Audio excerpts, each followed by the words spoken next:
Hi, in this video I show you how to assemble A4 patterns into a large format for the projector with the Affinity Designer. The advantage of the Affinity Designer is that you don't have to split the PDF file into single pages beforehand.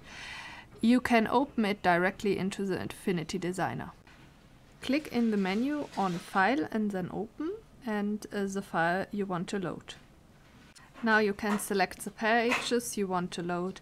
If you have the instruction pages inclusive, you can skip them here and then just go to OK. And now he opens all the individual pages. The pages named artboards, and you can see them on the right side in the overview. And now we can sort the artboards accordingly. For this you either choose the number above the page or you choose the page on the right in the overview. Mostly the overview works better.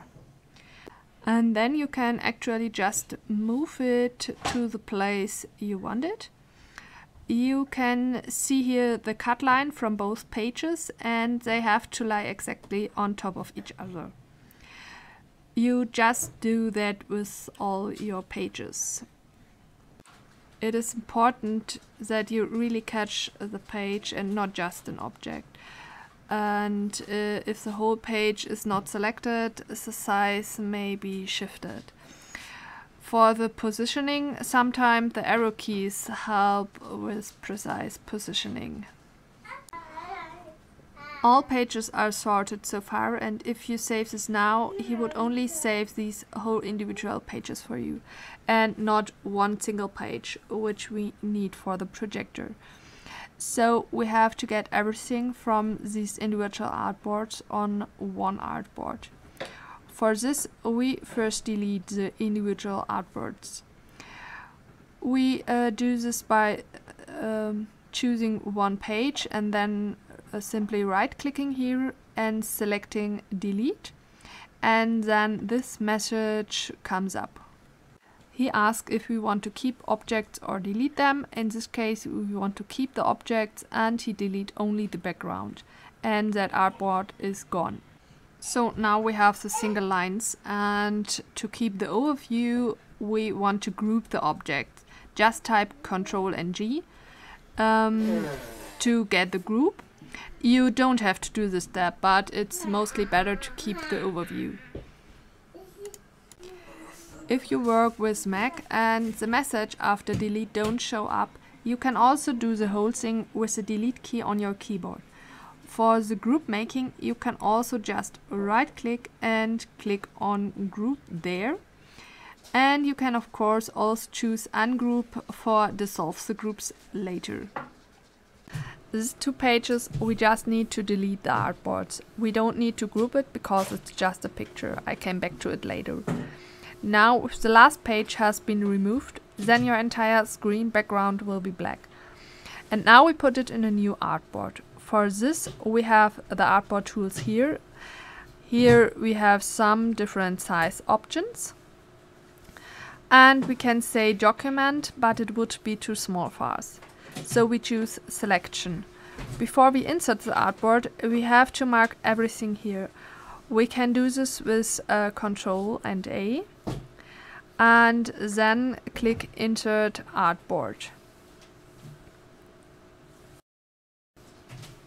The size of the artboard will be as large as your selection, and all the objects are on this artboard now. Now I come back to both the picture pages. In Affinity Designer you can see with one look if there is a pattern which you cannot edit easily. You cannot edit a graphic or a picture, and you can see that on the right side in the overview. If you want to put them together, they will always overlap. And the easiest way for the first look is the same as in Inkscape. It's not the best way, but sufficient for quick assembly. You have here the opacity, and if you select 80 or 50% you can see both pages. But it's not as clear as before. You can look through the other page and can position these cut parts again. Of course, you have to align the page beforehand. I'll show you this in the video with Align the Grain Line. And how to remove adhese edge, I'll show you in the corresponding video. Now you need a border around your page to move the projection better on your cutting mat. I personally make a border with 30 centimeters. In Inkscape you can just make this in the document settings. In Affinity Designer we have to select our artboard. Again, it's important to get the complete artboard and not only an object. Now you can drag the borders as large as you want. Of course, here are some limits for PDFs. After this, you can export the file into a PDF.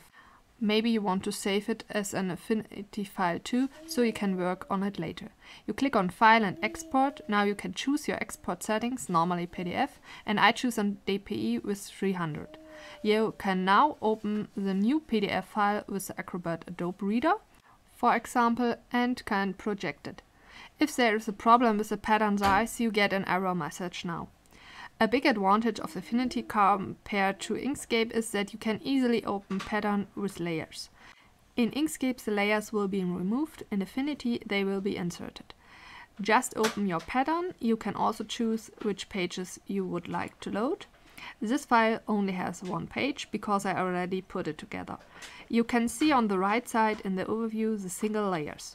In Inkscape there would be nothing. In Inkscape you can work with scribbles to get the layers, but you have to do more steps than with Affinity. The layers can be easily accessed here on the outside using these arrows. If you want to see or hide single layers, it can be done quite easily. Here on the outside we have these checks. To do this for more than one layer, you have to mark them and then one click on the check is enough. Sometimes it's better to hide the other layers to work on only one size. If you want to export it into a PDF file, it's important that all layers are seen. The hidden layers will be not saved in the PDF. So if you just want one size in your PDF, you can hide all other sizes. It's not possible to hide layers and only show them later in the PDF. At the moment, only Adobe Illustrator has this option. I hope I was able to help you with the video.